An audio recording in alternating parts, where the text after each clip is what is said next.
One Punch Man classificado como o pior anime da história e acusado no último episódio não apenas de cortar cenas das poucas que foram adaptadas, mas também de utilizar inteligência artificial, tudo por causa de uns 6 dedinhos que apareceram com bastante foco durante o episódio. E mais uma polêmica envolvendo um animador, dessa vez super experiente, que tá criticando inclusive você, e principalmente você aí que consome o anime na pirataria e fica reclamando na internet sobre a qualidade que tá abaixo do que você desejava. A discussão fica cada vez pior e voltei depois de 2 episódios de One Punch Man, tava viajando, quem me acompanha nas redes sociais sabe, mas estou aqui para comentar sobre os últimos acontecimentos, episódios 6 e 7, os andamentos destes que foram classificados como os piores de todos os tempos. Nota 2.8, 2.9, um desastre. Será que a galera tá exagerando? Eu, infelizmente, não pude comentar logo na segunda-feira ou no domingo, como eu tenho feito semanalmente, mas não perdi tanta coisa, não é, gente? Eu fui assistir e a adaptação conseguiu ser, de novo, extremamente lenta. Um capítulo de mangá pro episódio 6. Um capítulo de mangá pro episódio 7. 141, 142 e acabou. E pra quem tá sentindo falta de Saitama, que nesse meio tempo só apareceu numa ceninha ali entrando no esgoto porque tá procurando quem é o responsável por essa tremedeira e barulho lá pertinho da casa dele, gente, ele só volta lá pro capítulo 159 com destaque. E é um baita destaque importante. Mas se o anime continua nesse ritmo, ele some e não volta mais nessa temporada. Porque é isso que tá aparecendo, que eles vão continuar adaptando num ritmo mais devagar possível, provavelmente também vinculado a essas questões de dificuldades na produção. Mas verdade seja dita, se o anime não tá entregando em qualidade de animação, que é algo que o público tá demandando pra caramba, seja injusto ou não, se não entrega em história também, fica um pouco complicado. Ainda mais nessa parte da história, que no mangá também temos uma super ausência do Saitama, mas a história entrega, as lutas animam, os personagens secundários, eles têm um destaque que consegue prender quem tá ali lendo nas páginas e deveria ser o mesmo efeito na TV, não tem sido igual.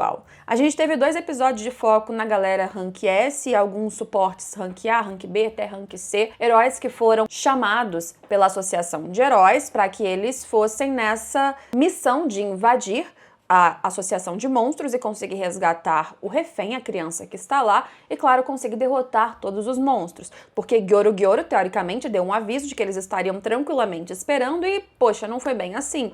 Teve uma armadilha. King chegando lá, porque pegaram ele de surpresa, acharam que o molho de carne era porque ele estava lutando com os bichões na cidade Z o dia inteiro, e ele todo se tremendo, as pessoas acham que aquilo é o King Engine, né, que é o motor dele de quando ele tá com o poder bombando pra caramba, e na verdade é um super medo. Ele acaba encontrando sem querer com o Bang, conta do plano e todos resolvem se encontrar na casa do Saitama para que eles também fossem para essa missão, já que a associação estava desconfiando do Bang, do próprio Genos, eles eram muito importantes para essa invasão e o King deu um jeitinho de unir todos e quem sabe também o Saitama, e aí ele conseguiria mais uma vez, pela tangente, escapar de ser pego pelos monstros, porque a gente sabe que ele é considerado incrível, maravilhoso, assustador, não sei como não percebem que na real ele tem força nenhuma, mas ele é extremamente covarde. Eles vão para casa do Saitama, que não está lá, totalmente ignorante sobre o fato de que logo ali é a entrada para a própria associação dos monstros, né? E tirando isso, o restante, especialmente no último episódio, foi focado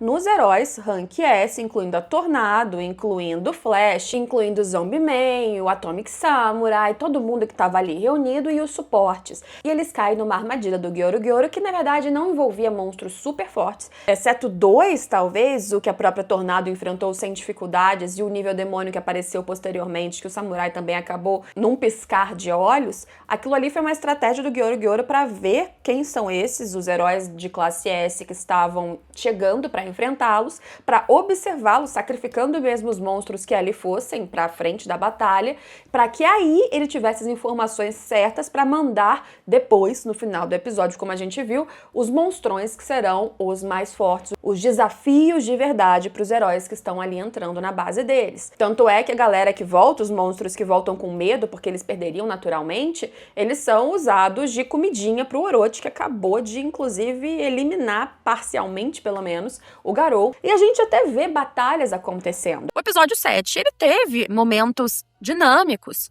a luta acontecendo e monstros sendo derrotados e cada um ali dos heróis mostrando o seu poder e a interação deles inclusive com aqueles de rank mais baixo. E existe um humor acontecendo também nessas cenas. A Mizuki, que é a menina das Olimpíadas lá, que ela toda fortona, e toda vez que ela vai lutar, sendo eficaz ou não no episódio, eles colocam uma musiquinha que vincula bastante com essa coisa olímpica, que é com um tom claramente de humor. Só que foi ela que protagonizou uma das maiores polêmicas do episódio, que foi a acusação de uso de inteligência artificial. Isso porque as pessoas mais atentas acharam alguns frames estranhos. Primeiro, um em que apareciam 6 dedos, não apenas 5, outros em que seu dedo parece sumir na frente do seu rosto, e o terceiro e mais comentado, talvez, do momento em que ela parece ter 3 seios. E realmente pelas sombras, se você olhar o frame que foi espalhado por aí, parece real. Nossa, desenharam 3 vezes ao invés de 2. Só que, gente, isso são frames ao longo de uma sequência. A questão dos dedos é um pouco complicada, principalmente nos 6 dedos, mas frames de transição, como o caso do dedo que desaparece e dos seios triplos, não podem ser analisados necessariamente de maneira isolada. Se você olhar a sequência dos seios, você vê que aquilo, na verdade, é um momento entre um movimento da sua blusa que mostra que essa onda a mais é uma dobra do tecido. Pode ser que eles estejam usando inteligência artificial? Sempre pode, não tem como a gente afirmar que não. Mas pode ser também erros que não foram corrigidos na pós-produção. Você acha que foi inteligência artificial isso aqui? Independente disso, a ação e principalmente também humor continuaram acontecendo em tela. O próprio Puri Prisoner, quando ele aparece, ele vem sempre com essa carga, dizendo que eu quero ver se a galera que foi transformada em monstros, se eles têm um jeitinho de voltar, e vou tentar com o meu abraço e beijo angelical e não sei o quê. Então, existe ainda esse humor, esse tempero de One Punch Man na narrativa que transforma a história em algo muito mais do que só socos e chutes. E eles tiram muito o Saitama desses focos centrais das batalhas e tudo, mesmo no mangá, porque senão a coisa seria extremamente chata. Ele vai aparecendo muito em tom de humor e em batalhas muito específicas e momentos-chave para que não seja só uma história em que ele vai derrotando monstros o tempo todo, senão até isso perderia a graça. Então não é um problema isso acontecer. O mangá já é assim. Só que quando você tá focando nos personagens secundários, um episódio inteiro, porque no mangá já é assim, e você tá levando o ritmo de adaptação num compasso lento, ou seja, você não vai avançar tanto na história, se aquilo na tela não é sensacional, caramba, gente, é complicado. As pessoas vão reclamar mesmo. E aí que a gente chega na questão desse animador chamado Takashi Hashimoto, que já trabalhou não só em One Punch agora como freelancer, como ele bem deixa claro, mas já trabalhou em animes como Ghost in the Shell, Fire Force, o filme de Evangelion, One Piece, vários nomes grandes da indústria, inclusive dirigindo alguns episódios. E o que ele falou na sua conta das redes sociais foi sobre o One Punch Man, o criticismo, ou melhor, o grande volume de críticas de pessoas assistindo ilegalmente no exterior é avassalador, ou seja, ele direciona a crítica dele à galera do exterior, que geralmente é quem faz mais barulho desse tipo, nesse volume mesmo, nas redes sociais, e ele faz um julgamento aqui meio complicado mesmo, que ele já diz que essas pessoas estão vendo ilegalmente, e quem não está pagando pela obra está reclamando. Isso acontece, eu sei que muita gente, inclusive que está aqui me assistindo, se enquadra neste formato, nessa bolha que ele delimitou aqui, mas não são todos.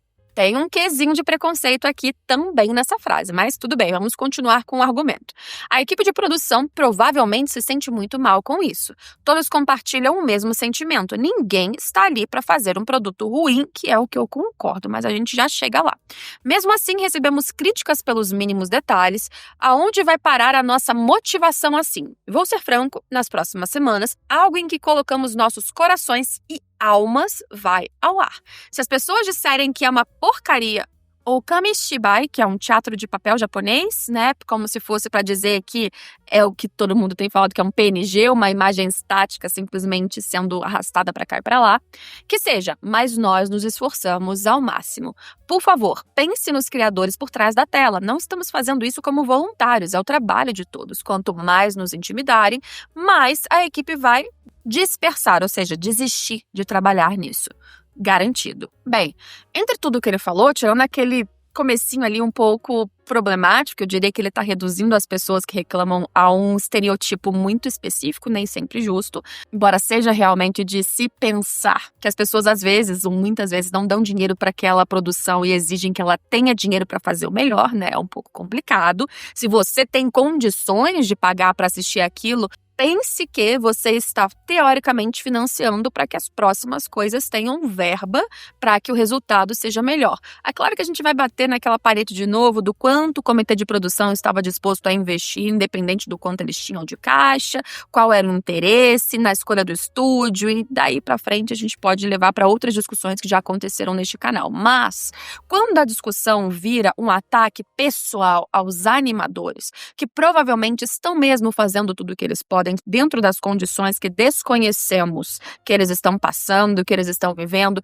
eles estão provavelmente entregando o melhor possível. Quando você ataca eles, quando você pessoalmente vai no perfil deles, quando você começa a levar a crítica não num estado macro, como eu falei agora, talvez seja uma questão de problema de investimento das empresas que estão decidindo, investindo, que estão acima de toda essa produção. Quando você não foca nisso e você foca nas pessoas que são, na verdade, massa de trabalho, que às vezes são vítimas dessas circunstâncias também, aí a coisa fica um pouco complicada. Eu entendo a posição dele na defensiva, não acho que na declaração toda ele esteja sendo equivocado, eu acho que é uma proteção a quem está trabalhando e com certeza ataques tão pessoais como tem acontecido na internet e muitas vezes, sem dúvidas, na galera do exterior, daqui, de todo mundo fora do Japão, não que lá não aconteça, isso também desmotiva os trabalhadores. E já disse para vocês, trouxe dados em vídeos meus recentes, falando que é sabido que estúdios menores no Japão estão falindo aos montes, fechando as portas.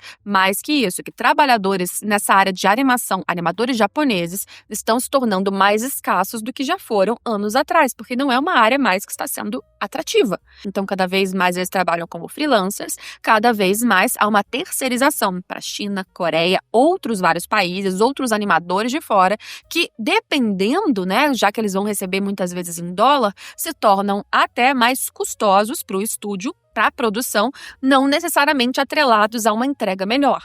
Então a coisa tem ficado mais complicada e com certeza essa chuva de críticas não melhora a posição de japoneses, de animadores para quererem continuar nisso. Então é de se pensar, mas esse post dele não foi bem recebido num todo. Existiu sim uma grande onda de apoio de pessoas da indústria, pessoas que queriam que essa onda de ódio diminuísse e não fosse direcionada a estes que estão trabalhando, mas também tiveram aqueles fãs que falaram: não aguento mais tentar passar panos quentes, não aguento mais ter pena dessas pessoas. Ele ficou na defensiva, criticou os estrangeiros, disseram que a gente assiste tudo na ilegalidade, fui lá, mandei um print da minha conta, a minha assinatura da Netflix, ele me bloqueou. Então as pessoas estão também tendo bastante raiva por causa dessa declaração, se sentindo atacadas quando elas se veem no direito de reclamar de algo que naturalmente não está bom. Tanto é que um dos comentários que ele respondeu depois foi esse aqui: a crítica é necessária, mas ataques pessoais são errados, que é o que eu concordo. O público investiu muito tempo e dinheiro em uma obra, portanto, tem direito de reclamar se ela for mal feita, assim como criticar a atuação de um ator ou qualidade de um jogo. A crítica não pode ser silenciada, priorizando-se apenas os sentimentos da equipe de produção. Aqui ele não está errado. Ele fala: olha, ataques pessoais são ruins, mas se o público acha que aquilo que ele ama tanto, que ele investiu, que ele pagou, que ele consome, tá ruim, que a qualidade está abaixo, não pode silenciar as pessoas. Você não pode impedir que o fã diga o que ele pensa, mesmo que seja algo negativo. Ok. No entanto, a culpa não deve recair sobre os animadores na linha de produção, mas sim sobre superiores que estabelecem cronogramas e orçamentos irrazoáveis. Embora a linguagem extrema seja comum online, muitos fãs simplesmente querem que a série seja tratada com respeito. É um comentário bem razoável, inclusive, um fã que tá bem assim, né, não emocionado e falando coisas que eu acredito que a maioria de nós aqui concordemos. A suposição de que fãs estrangeiros assistem ilegalmente também é equivocada. Muitos espectadores agora assistem em serviços de streaming legais, então ignorar suas vozes é problemático, ainda mais One Punch, que tá na Crunch, que tá na Netflix, que é um grande streaming que muita gente assina, né, não só por animações, mas por séries e filmes no geral. Então, realmente, eu acredito que uma boa parcela dos fãs hoje, mais do que outros animes, assistem One Punch nessa qualidade, legalmente mesmo. E aí o animador respondeu falando: incrível, adoro conversas assim, no entanto, sou um animador freelancer que trabalha pela minha própria agência, então, infelizmente, não conheço o funcionamento interno e apenas dou o meu melhor nos projetos que me são confiados. É assim que funciona. Tudo o que posso dizer é que fiz o meu melhor. Se vocês acham que Hashimoto, no caso ele, né, que eu relaxei ou que o resultado não ficou bom, cabe a vocês, espectadores, decidirem, mas eu fiz tudo o que pude nesta mesa. Agora só resta passar o bastão para a próxima pessoa, então vocês só saberão quando virem o resultado, o anime finalizado. É assim que é ser um animador freelancer. Essa resposta dele, eu acho que foi até uma tentativa de profissionalismo para ele não concordar com a afirmação do fã de que a culpa era de JC Staff, das empresas que estão acima desses prazos, cronogramas, investimentos na animação em si. Ele se tira dessa equação falando: olha, eu sou um freelancer, eu trabalho para a minha própria agência, com seus próprios cronogramas, eu não sei como está a organização de produção interna desse estúdio responsável por One Punch Man, eu pego o meu trabalho, eu entrego o que é necessário, que vai para outro animador e o resultado final vocês veem. O que eu pude fazer dentro do que me foi pedido pela minha agência, que é uma coisa terceirizada, ele fez. Então aqui ele não está nem concordando, nem discordando do fato de que grande parte do problema vem da organização do próprio estúdio e das empresas investidoras acima do estúdio em si, de JC Staff. Seja como for, mais uma vez, mais uma semana, tivemos reclamações que só crescem, que só pioram com o anime de One Punch Man, a terceira temporada. Eu achava que a crítica seria mais ou menos nivelada com a segunda, mas a recepção do público tá bem pior. Isso eu acho que também tem a ver, de verdade, não só com a animação, que muitas vezes ela é super estática, mediana, mas num design que passa muito bem frente à média de outros animes, mas que segue um ritmo de adaptação que é muito devagar. Então a história não entrega, a direção não consegue, infelizmente, privilegiar com um pouco de material por episódio que se tem, aqueles timings de humor, de carisma dos personagens para fazê-los brilhar. Então assistir One Punch pra mim continua sendo divertido porque eu gosto bastante da história, não por isso eu continuo aqui. Mas sendo sincera, eu vou assistindo e um pensamento que fica assim em loop na minha cabeça é: nossa, gente, que pena. Podia ser tão melhor. Nossa, essa cena seria incrível em outras circunstâncias, com um investimento um pouquinho mais robusto.